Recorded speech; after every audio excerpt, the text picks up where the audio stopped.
نبی علیه الصلاۃ والسلام د روضې مبارکې خواته سلام وکړی چې اوري که نه اوري قرآن حدیث په رڼا کې جواب راکړي. حدیث مبارک کې نبی علیه الصلاۃ والسلام فرمایي من صلى علي عند قبره فقد سمعته، څوک چې په ما باندې درود ولولي زما د قبر خواته فقد سمعته زه اورم. ومن صلى علي نائيا، څوک چې د لرې نه ولولي فقد ابلغته ما ته را رسیږي. په واسطه د فرشتو باندې الله جل جلاله نبی علیه الصلاۃ والسلام ته رسوي. خلک په کلي جومات کې مسجد کې خبرې کېږي آیا د دوی په یو صف کې مونځ کولی شي که نه شي کولی؟ ها، ولې نه شي کولی؟ مسجد نه د فاسق دی نه د فاجر دی، مسجد د الله جل جلاله کور دی او په مسجد کې ستا لپاره بیل خپل مسجد دی، د هغه لپاره خپل مسجد دی. مطلب دا ستا مسجد دی د هغه مسجد دی، دا د الله کور دی. الله جل جلاله چاته انکار نه کوي. نو په بنده پسې به دا خاص کولی نه شي چې بنده په دې کې خبرې کوي یا پس فسق فجور کوي، نو د دې وجې نه به زه مسجد ته مانځه لپاره نه ځم.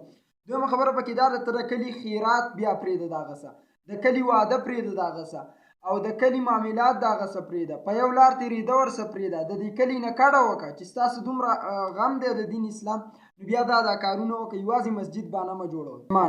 زمونږ د مسجد امام صاحب وایي چې ډېرې پیسې ګټل دا ښه کار نه دی. آیا پیسې ګټل، مزدوري کول، محنت کوشش کول دا بد کار دی؟ نه جي، بالکل پرفیکټ کار دی چې څومره پیسې ګټلی شي ګټه، لیکن د الله او د رسول قرآن چې کوم ویل په هغه طریقې استعمالوه.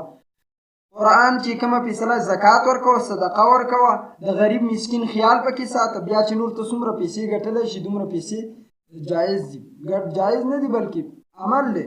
او زمونږ علماء کرام چې کوم روایت وایي چې 500 کاله مخکې به غریب د مالدار نه ځي، په صرف په دې وجه باندې ځي چې د مالدار د مال حساب به ډېر زیات وي، خو که مالدار خپل مال صحیح استعمال کړی بیا به الله جل جلاله دیم جنت ته بوځي، بلکې درجات به ول اعلی ورکوي.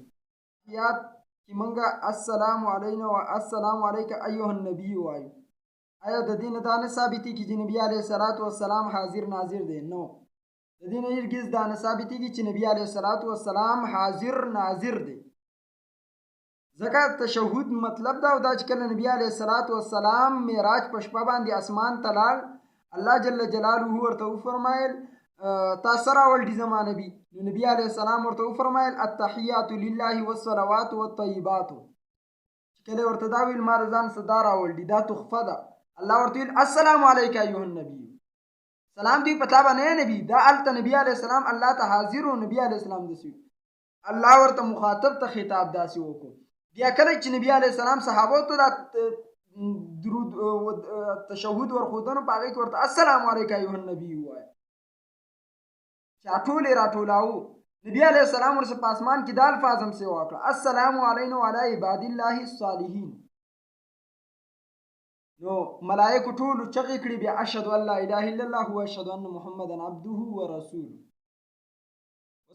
مسله اصل کې د دې نه دا نه ثابتېږي چې نبی علیه الصلاۃ والسلام حاضر ناظر دی، لکه په هغه زمانه کې الله جل جلاله په قرآن کې دا نازلول یا ایها النبی یا ایها النبی. نو نبی علیه السلام ته الله په قرآن کې څو ځل یا ایها النبی ویل. نو اوس موږ به دا وایو چې یا ایها النبی موږ په قرآن کې وایو نبی علیه السلام موږ ته حاضر شو؟ نه، دلته مراد دا دی چې حالاتو ته وګوري چې په کوم حالت کې دا کلام شوی چې خبره په خپل زګین باندې ډېره برابر او ډېره ټیک ده. ما ته په خپله باندې دا پته نه لګي چې کله زه په بل زګین کې تقریر ته ودرېږم چې زه په کم سپیډ کې لګیا یم. دا د الله رحم او فضل دی چې زما زبان توکلي الله جل جلاله چلی انخطل پکې نه راځي. او پاتې شه د جذبې خبره چې تاسو کوئ، زه به ته یو خبره وکړم ځان نه دغه مه جوړوئ، میک والا مه جوړوئ. دې شین نه زما زیات نفرت دی چې میک ورته ونیسي داسې قسمه تپوسونه وکړي. دا د هر چا خپل یو جذباتي ایمان جذبه ما ته یو کس بله م ویلو که دا جذبه تاسو لرې کړئ نو دې څه کېږي. نو ما ورته ویل زه ستا نه تپوس کوم، مثلا زمونږ بچی راغی او دغه شانتې په بولو کې لاس ږدي، په میتیازو کې لاس ږدي، پښتو کې به وویم، نو آیا موږ به ورته اول خو به ورته په آرام څه ووایو زه خیر دی چې دا بولو کې لاس موږ، خو چې بیا راځي بیا به دی کې داسې انداز باندې لاس ږدي، بیا به کې لاس ورمنډي، نو بیا به تا ظاهره خبره د پښتانه ورته وایي ستا په دغه پښتانې خو بیا کنځي که نه نه پرېږدي. نو دغه لوبه زمونږ مولیان هم ده چې اول ځل مونږ خبره په ارام سره کوو، په قلاره باندې تاسو ته وایو داسې مه کوه، داسې مه کوه، داسې مه کوه. چې سم نه شئ نو بیا به خامخا مونږ جذبه کېږو، بیا ولې ګیله کوئ؟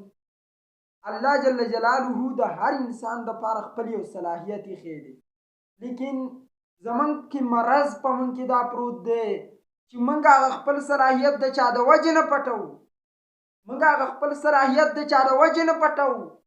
څوک وایي کلیوال به راته بد ګوري د کلیوال تعلیم نه در کوم چې رونه پرېږدئ، ورور د دنیا د ټولو نه غټ نعمت دی، ورور ته دا لاس ویلی شي، دا نه، دا لاس په دې لاس باندې کاڼی موړي، په دې خوراک هم کېږي، په دې لاس شیز هم راغستی کېږي، په دې لاس جګړه کې سوک هم والی کېږي، لیکن خپل صلاحیت دا ښوده پکار دی دنیا.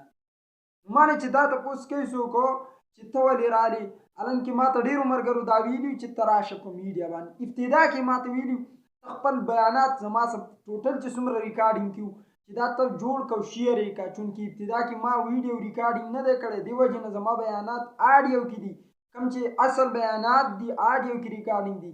ما خپل مسجد کې چې څومره بیانات ریکارډینګ کړل دي غالبا هغه مو اوسه پورې لا ما میډیا ته شیر کړي نه دي، آډیو کې ما سره دي، ما ریکارډینګ کړل دي، داسې نه ده چې نه مې دي. خو زه ابتدا کې دې ته نه راتلم په خپله باندې، لیکن بیا راته یو ملګري ویل د نشر اشاعت نن سبا لار میډیا ده، ته ښه میسج ورکول غواړې خپل صلاحیت دنیا ته خپل دین دا خلکو ته ښوده پکار دي، خپل دین خلکو ته وښایه، خو که د هغې دپاره کومه ذریعه هم ده. که زه په میډیا نه راتلم ډېرو ملګرو ما ټلیفون وکړه زموږ مسجد کې بیان دی پروګرام دی ته راشه، زه به لاړم هلته به مې هغې کسانو ته وښود، خو چې یو سړی وایي چې زما ښودنه کېږي 500 ته کېږي بیا دې 10 ته وشي که نه په میډیا باندې دې وشي، پبلک ته دې دا خبره کېښودی شي. او دا زموږ دماغي مومنټ مسله ده اصل چې موږ شرم کوو، شیملیس دا شی پرېږدئ نور بس ښه میسج ورکوئ. خو که د یوټیوب په لار باندې دی او والله العظیم که زما د دې نه د 500 روپو تمه په زړه کې راغلي لا اله الا الله محمد رسول الله زه به مسلمان یم.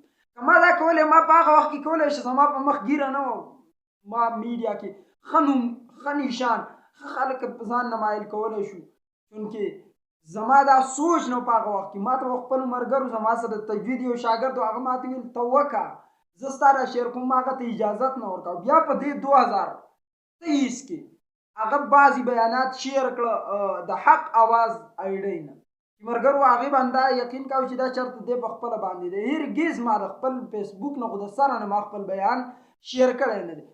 او په یوټیوب باندې چې ما کوم دی هغه دقه یو چینل دی چې ستاسو په وړاندې باندې دی په مولانا عبادالرحمن صفدر، او دا مولانا نوم هم ورسره دلته چې چا جوړاوه هغه ورسره لیکل، والله که ما د ځان څه دا نوم لیکه نه ماته دې څوک وایي نه زما چاته حاجت شته. په ټیک ټاک باندې ما څنګه جوړ کړه دا هم راله ملګري جوړ کړی په پټه باندې، ما د اوسه پورې په ټیک ټاک باندې په خپله باندې په ټیک ټاک زه پیږم هم نه، د یوټیوب په اپلوډینګ پیږم، منافقت نه کوم، په خپله ویډیو اپلوډ کوم، په خپله کامنټس ګورم، په خپله باندې چیک کوم، لیکن جوړ کړي مې په خپله باندې هېڅ هم نه دي، نه مې دا شوق شته چې زه په دې باندې پیسه وګټم مخې ته، لیکن زموږ نیت دا دی چې موږ صرف د خپل دین نشر اشاعت وکړو، د خپل دین نشر اشاعت وکړو، خوا که پار پیټ کړي. نور زما اواز چې راخیږي که نن واقع د ما ته ډېر خلک وایي کمزوری شی ستا اواز څنګه راخیږي، ته څنګه دومره تیزه چغه وې، نو دا تیزه چغه چې موږ وخو د ایماني جذبه په تا کې الله راوچته کړي.